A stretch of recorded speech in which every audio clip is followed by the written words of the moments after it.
ಸಾರಿಗೆ ನಿಗಮಗಳ ನೌಕರರ ಬಂಧುಗಳೇ, ದಿನಾಂಕ 2/3/2026ರಿಂದ ಧರಣಿ ಕಾರ್ಯಕ್ರಮವನ್ನು ನಡೆಸಬೇಕು ಅಂತಕ್ಕಂಥ ತೀರ್ಮಾನವನ್ನು ಮಾಡಿದ್ವಿ. ಈ ಹಿನ್ನೆಲೆಯಲ್ಲಿ ಸರ್ಕಾರ ಮತ್ತು ಆಡಳಿತ ವರ್ಗ ಮಾತುಕತೆಗೆ ಕರೆಯುವಂಥ ಭರವಸೆಯನ್ನು ನೀಡಿದರು.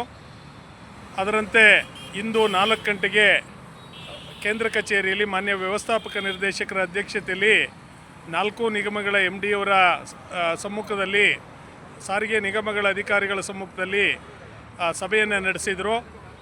ಮಾನ್ಯ ವ್ಯವಸ್ಥಾಪಕ ನಿರ್ದೇಶಕರು ಏನು 18/2/2026ರಂದು ತಂದಿರತಕ್ಕಂಥ ನೋಟಿಫಿಕೇಷನ್ ಏನಿದೆ, ಆ ನೋಟಿಫಿಕೇಷನ್ನಲ್ಲಿ 1/4/2025ರಿಂದ ಜಾರಿ ಮಾಡ್ತೀವಿ. ಅದರ ನಂತರ ನೀವು ಅದನ್ನು ಒಪ್ಪೋದಾದರೆ ವೇತನ ಪರಿಷ್ಕರಣೆ ಬಗ್ಗೆ ಮಾತನಾಡ್ತೀವಿ ಅಂತಕ್ಕಂಥ ವಾದವನ್ನು ಅವರು ನಮ್ಮ ಜಂಟಿ ಸಮಿತಿಯ ಮುಂದೆ ಇಟ್ಟರು.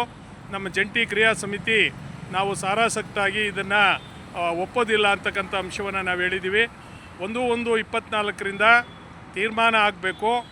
ಅನಂತರದಲ್ಲಿ ನಾವು 25% ಏನು ವೇತನ ಹೆಚ್ಚಳ ಕೇಳಿದ್ದೀವಿ, ಅದು ಮತ್ತು DA 31% DAನ ಮರ್ಜ್ ಮಾಡಿ ವೇತನವನ್ನು ಫಿಕ್ಸ್ ಮಾಡಬೇಕು ಅಂತಕ್ಕಂಥ ಅಂಶವನ್ನು ಭಾಳ ಸ್ಪಷ್ಟವಾಗಿ ಹೇಳಿದ್ದೀವಿ.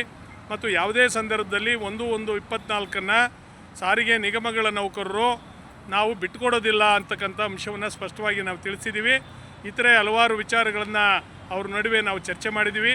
ಸಾರಿಗೆ ನಿಗಮಗಳ ನೌಕರರು ಅತ್ಯಂತ ಶ್ರಮದಾಯಕವಾದಂಥ ಕೆಲಸವನ್ನು ಈ ರಾಜ್ಯದಲ್ಲಿ ನಿರ್ವಹಿಸ್ತಾ ಇದ್ದಾರೆ. ಆ ನೌಕರರಿಗೆ ವೇತನದಲ್ಲಿ ಮತ್ತು ಇನ್ಕ್ರಿಮೆಂಟ್ನಲ್ಲಿ ವಿಪರೀತವಾದಂಥ ತಾರತಮ್ಯಗಳಿದ್ದಾವೆ. ಇವೆಲ್ಲವನ್ನು ನೀವು ಸರಿಪಡಿಸಬೇಕು. ಸರಿಪಡಿಸ್ತಾ ಇದ್ದರೆ ಸಾರಿಗೆ ನಿಗಮಗಳ ನೌಕರರಿಗೆ ಇಂದಿನಿಂದಲೂ ಏನು ಅನ್ಯಾಯ ಆಗಿದೆ, ಈ ಅನ್ಯಾಯವನ್ನು ಮುಂದುವರಿಸಿದಂಗಾಗುತ್ತೆ. ಇದನ್ನು ನಾವು ಜಂಟಿ ಕ್ರಿಯಾ ಸಮಿತಿ ಒಪ್ಪೋದಿಲ್ಲ ಅಂತಕ್ಕಂಥ ಅಂಶವನ್ನು ಭಾಳ ಸ್ಪಷ್ಟವಾಗಿ ಹೇಳಿದ್ದೀವಿ. ಇದೆಲ್ಲ ಹೇಳಿದ ನಂತರ ಮಾನ್ಯ ವ್ಯವಸ್ಥಾಪಕ ನಿರ್ದೇಶಕರು ಪುನಃ ಸಭೆಯನ್ನು ಕರಿತೀವಿ ಅಂತಕ್ಕಂಥದ್ದನ್ನು ಹೇಳಿದರೆ, ನಾವು ಹೇಳಿದ್ದೀವಿ ಈಗಾಗಲೇ 24 ತಿಂಗಳುಗಳ ಕಾಲ ಕಳೆದೋಗಿದೆ. 2 ವರ್ಷ ಕಳೆದು ಹಾಲೆ 2 ತಿಂಗಳುಗಳ ಕಾಲ ಕಳೆದಿದೆ. ಇನ್ನೂ ವಿಳಂಬ ಮಾಡಿದರೆ ಸಾರಿಗೆ ಕಾರ್ಮಿಕರಲ್ಲಿ ಅತೃಪ್ತಿ ಇದೆ. ಅದರ ಆಸ್ಫೋಟಕ್ಕೆ ನೀವು ಅವಕಾಶ ಮಾಡಿಕೊಡ್ಬೇಡಿ ಅಂತಕ್ಕಂಥ ಅಂಶವನ್ನು ಕೂಡ ಜಂಟಿ ಕ್ರಿಯಾ ಸಮಿತಿ ನಾವು ಅವರಿಗೆ ತಿಳಿಸಿ ಕೂಡಲೇ ಸಭೆಯನ್ನು ಕರಿಬೇಕು ಅಂತಕ್ಕಂಥ ಮನವಿಯನ್ನು ನಾವು ಮಾಡಿದ್ದೀವಿ. ಕೆಲವು ದಿವಸಗಳ ಕಾಲ ಸಾರಿಗೆ ನಿಗಮಗಳ ನೌಕರರು ನಾವು ಕಾದು ನೋಡೋಣ. ನಂತರದಲ್ಲಿ ನಮ್ಮ ತೀರ್ಮಾನವನ್ನು ಜಂಟಿ ಕ್ರಿಯಾ ಸಮಿತಿ ಮಾಡುತ್ತೆ.